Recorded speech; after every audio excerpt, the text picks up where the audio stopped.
Hey y'all, my name is Cassie and I am the creator of Pieces of Scrap, and in today's video we're going to be doing another free Amigurumi pattern review. And these patterns are all found on Instagram, they're all free.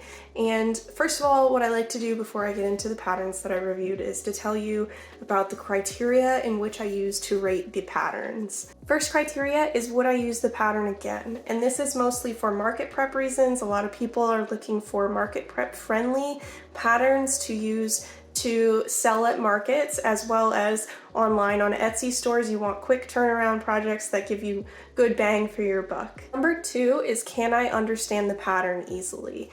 I like to consider myself an advanced to intermediate crocheter, and I don't really run into a lot of stitches that I have a lot of issues with, but for most patterns that are free on the internet, I expect them to be pretty easy to understand.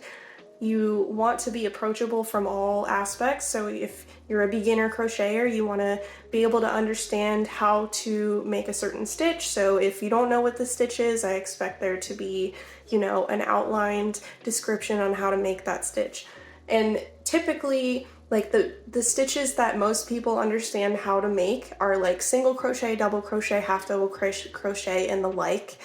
But stuff like bobble stitches, if you do a bobble stitch differently than other people might do, I'd expect there to be some outline on how you do that. Or like a loop stitch, a lot of people don't really know how to do a loop stitch. It's not one that you come across a lot. So stuff like that I expect to be written out thoroughly so that somebody could understand it for the first time if they just read your instructions. And number three is, do I like the finished product? And that's kind of self-explanatory. The first pattern that I'm reviewing for you guys is both a follower suggestion and a creator suggestion. So the pattern that got suggested is suggested by the person who created it. So if you're kind of iffy about suggesting me patterns that you created, just know that that is not off the table. I'm happy to review patterns that you guys have made yourself. So shoot those my way on Instagram if you are interested in suggesting. So the pattern is Finley the Fox by Charming Yarns by Chelsea, and this is a fairly low sew pattern. You work the head and the body as one piece, and then the arms, the ears, and the tail are sewn on separately. There's no legs of any sort for this pattern, so that's my first note, is that it's just kind of an interesting and weird overall, plushie that it doesn't have legs, but it kind of like reminds me of like the Sorry game pieces where it's like an hourglass shape. You've kind of got this little guy who just stands up on his own. That's got a good thing going for it. My next note is that I wish it would tell you earlier in the pattern to add your eyes, because by the time you're told to put your eyes on the plushie, you're midway through the torso or just starting the torso, and it's just kind of hard to get your hand up into that really narrow space where the neck is created. My next note is that there could always be color changes in here to make it more like a fox. I think the only thing that's really obvious that this guy is a fox is like his tail, obviously, and his ears are really big, and that he's orange, but I didn't even opt for the colors that are in her pattern. I think her pattern is kind of like imitating a fennec fox, which is kind of similar to a normal like woodland fox that you'd find in North America. But fennec foxes, I believe, are in Africa or some sort of arid climate, so they come out a little lighter, like blonde colors. They still have like the fox tips of their ears are usually brown or dark brown or black. Their arms and legs are white, whereas like an orange fox that you typically see in North America has like black or brown legs, tips of the ears, stuff like that. There's also some facial details, like color changing areas where the fox would have color changes. I think it's a good imitation of what a fox should look like. It's kind of like a cartoon version of a fox, so it's cool to see that take on it. It is really cute. I just wish there were color changes, and that's obviously something that I can do next time that I make the pattern. Just willy-nilly place the color changes where I want them to be, so there's that. Lastly, I think that photos on the assembly page would be really helpful in trying to figure out where you should place things when you're sewing them. Me, I'm a super visual learner and I learn things by doing them and stuff like that, so having photos and seeing visually where something's supposed to go instead of having to decipher where something is in the pattern using like a row number or something like that. It's way easier for me to figure out where something's supposed to go based on a picture than it is to read instructions by themselves. So having photos to accompany those instructions would be really helpful. The next pattern that I reviewed is another one that was suggested and created by the same person. We have the Mini Penguin Pal by Lita Knits and Crochets. It's a cute little market prep friendly pattern that works up in under 20 minutes. It works up at 16 minutes, at least in my case. As you can see here, I've got some issues with color changes that I need to work out. I really hate how splotchy it is and how the body color kind of bleeds into the color change area. It's kind of something that I need to work on my own. I'm sure it's not the pattern's fault. That's partially why I made it twice, because I wanted the color changes to come out a little bit cleaner, but unfortunately they did not. I really like how all the instructions are on one page of this pattern. That's something that comes with being a very simple pattern to work up. You don't have like a lot of complicated things that you have to do, not multiple parts or anything like that. It's all one part, all no-sew one-piece project, which is very good for me to hear. I really enjoy my no-sew one-piece projects that don't take a lot of effort and work up super quickly. That way you can put out a lot and you can make a lot for your market preps. My only note is that for the wings, they are 3 half double crochets worked into one stitch, and it's the front loops only of that stitch. And I wish in the pattern it would tell you to mark the back loops, because the next row, as you could probably predict, you work into those back loops so that there's like a seamless wing there. And that way you don't have to sew any wings on. So that is my only note. I wish there was a note to mark those back loops, because some people have difficulty finding those back loops that you leave. And it's just easier to find them if you have a stitch marker in them. That way you don't miss them or have to guess where they're supposed to go. That being said, I really like this pattern. It's super cute, love a little penguin guy, and I would rate this 4.5 stars out of 5. The next pattern I reviewed is something that's kind of out of my comfort zone. I've never tried one of these patterns before. It was another follower's suggestion, and it was suggested by Jessie Ann Crochet, and it is the Duck on a Swing by Cookie Crochet. As you can tell, there's some issues with it already. I'm having to like really precariously balance it to make sure that he doesn't swing forward and tip over like that. So that's the first note that I had. When you sew your duck onto the swing, there should be some sort of note that says, hey, make sure your duck is balanced on the swing, otherwise he might like dip forward like mine is occasionally. He is really cute. I really wish that it wasn't so many pieces. The body and the head are separate pieces, the wing is a separate piece, and the beak and feet are separate pieces, as well as the swing itself. Everything is a separate piece, nothing is worked continuously. For sure, I've seen body and head pieces like this, shaped like this, attached without having to make separate pieces, so that's something that I know is possible.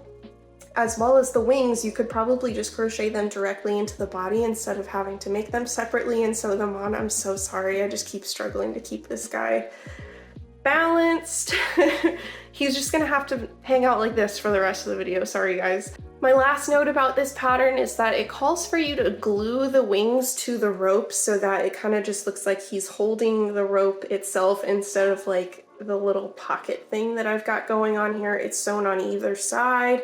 Anyway, this little guy took me 43 minutes to make. It's kind of disappointing to see something this small being that long of a workup time, especially because a lot of people don't see value in that kind of thing. Like if you're having to price something higher because it is taking you a lot more time than normal to make something, and then it's also small to begin with, people are less likely to buy something that's small for a bigger price. So that is my biggest gripe with patterns that involve a lot of sewing. All that being said, I would give this little guy, this little pattern, 3 stars out of 5. Next up, we have a pattern that I've been wanting to test for a while. It combines 2 of my best-selling items, and that is the mushroom duck. Ducks are a really good seller for me, and always everybody can tell you that mushrooms are a really good seller. So it is a mushroom duck, and his cap is a little poppable mushroom cap. It's super cute. This guy was a lot of sewing as well. Wasn't expecting this much sewing. I was kind of expecting it to be a no-sew pattern because of the poppable mushroom cap. A lot of poppable mushroom caps nowadays are no-sew. So the pieces that you make to make this little guy are his body. You leave the back loops open, or the front loops, I can't remember, of the very top part of his head, and that's where you crochet your mushroom cap on. And then you've got the wings, the beak, the feet, and the little tail feather back here. Those are all separate pieces of this pattern that you have to sew on. One of the parts that got me confused was once you finish the body and head, you get to these last 2 rows up here, and you're working front loops only or back loops only, like I said, and you're supposed to mark the first front loop and the last front loop of that row with a stitch marker. However, that was really confusing to me because technically, wouldn't the first front loop and the last front loop of the row be the same stitch? Like they would be worked on top of each other? I don't know. It was confusing to me. I wish there was a little bit more instruction about exactly what that meant, or like a picture of when she marked those stitches in the row instead of after like she had finished working the row, because the pictures that are in the pattern only show the stitch markers after that entire head and completed body piece had been worked, so you don't know what stitches are supposed to be marked.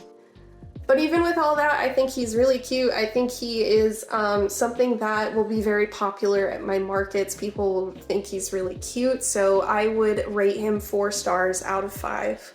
Next pattern I tested was the Pickle by crafter Mean Galee. I am really sorry if I'm saying that incorrectly. Her pattern is not really no-sew. In order to, I guess technically it is no-sew. You're not sewing any pieces together, but you are embroidering little bumps on her pickle at the end of the pattern. You embroider the bumps by just looping 5 times through the same spot you're wanting the bump to appear at, and it kind of makes the bumps really, really subtle.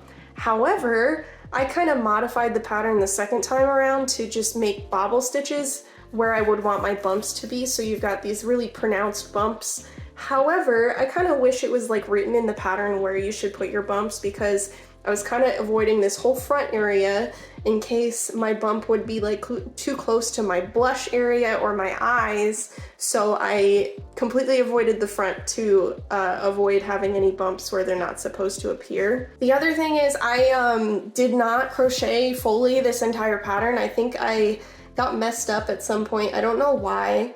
But when I placed my eyes, I had just finished row 13, and so I counted down for 13, thinking I was on row 16 to where row 14 and 13 would be, and then I placed my eyes.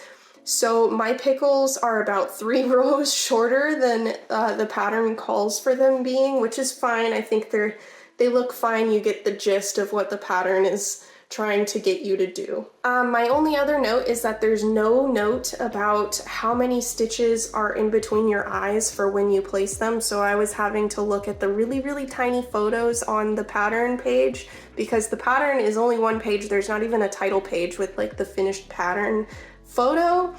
So I was having to try to look at this tiny thumbnail in the bottom corner of the pattern to figure out how many freaking stitches are in between these 2 little eyes. And I kind of settled on 2 to 3 stitches. I think there's two stitches in between my eyes, so it's fine. But I kind of wish there was more like instruction about that, obviously, so I can get it to look exactly the same as hers. But I think it's pretty close. That being said, this pattern is a cute pattern. I think people will really like having their own pickle. It's really simple and easy to work up. It took me 24 minutes to make, and I would rate this 4 stars out of 5. All right, lastly, I had picked this pattern before I realized I didn't have any or enough yellow yarn, so I ended up doing it in velvet, which is not what it calls for, which made me very nervous, but it ended up turning out exactly how I wanted it to. This is the Chunky Daisy Bee by Blue Beena. Blue Beena has really cute patterns. I've been wanting to test one of hers for a while now. She embellishes her plushies with like lots of flowers and stuff like that. It's really cutesy and I like her stuff a lot. I look forward to seeing more from her in the future. Anyway, this took me 1 hour and 6 minutes to make. I'm not really used to working with like this smaller yarn. I was working with like a 4mm hook instead of, I normally use like a 4.5 to a 5, and it kind of affected my work speed, especially because of the velvet yarn being like a different texture that I'm used to. It's harder to see where your stitches are. It's just really shiny, but it's so cute when it comes out. He's so adorable. My first note about this pattern is it doesn't tell you what color to start in. You assume yellow or black, but you have to kind of read down in the pattern to see where the first color changes to figure out what color you're starting in, and it is yellow, obviously. You can probably tell now. Like I was saying earlier, I'm not super used to using velvet yarn to crochet amigurumi with, so something that I kept getting stuck on was on row 24, I had to rework the row 3 times because I consistently kept getting not enough stitches for that row. The row says you should have 24 stitches at the end of the row and you're decreasing from 32. And when I did the math, the amount of stitches that I was supposed to have according to the pattern, it should have been correct, but I kept getting 22 stitches instead of 24. So I ended up having to remove 1 decrease, and then I had to single crochet in its place and add 4 more single crochets after where the decrease should have been. And then somehow, even after all of that, in row 25, which is the next row, I had 1 too many stitches than I was supposed to have, so I have no idea what I did wrong. Something obviously went wrong. It's not because of the pattern. The pattern had correct numbers. It's just this velvet yarn I'm not used to using, I think. Anyway, I think this pattern is super adorable. The only other kind of note that I have is I kind of wish that the eyes were placed on the opposite side because this is much cuter than this is. There's some gapping in where I had to sew closed, and I think it's probably just a skill issue, honestly. I'm still kind of struggling with this velvet yarn, like I was saying, and working with it and making it look pretty, and it's probably honestly could do something with my hook size. I probably still should have sized down a little bit more and maybe the gapping wouldn't have occurred.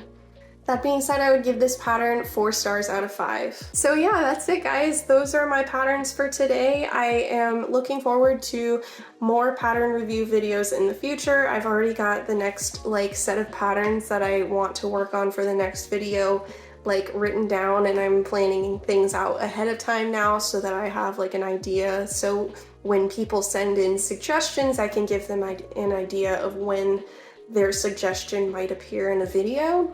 So yeah, and if you want to see your own suggestions in a video in the future, make sure you follow me on Instagram and send me your suggestions directly to my DMs. Just send the post itself to me, or just comment down below what kind of patterns you want me to test in the future. I'm happy to take suggestions. So yeah, if you guys liked this video, make sure you hit that like button, and if you want to see more in the future from me, make sure you hit that subscribe button and ring the bell. That way you know whenever I have a new video that's coming out.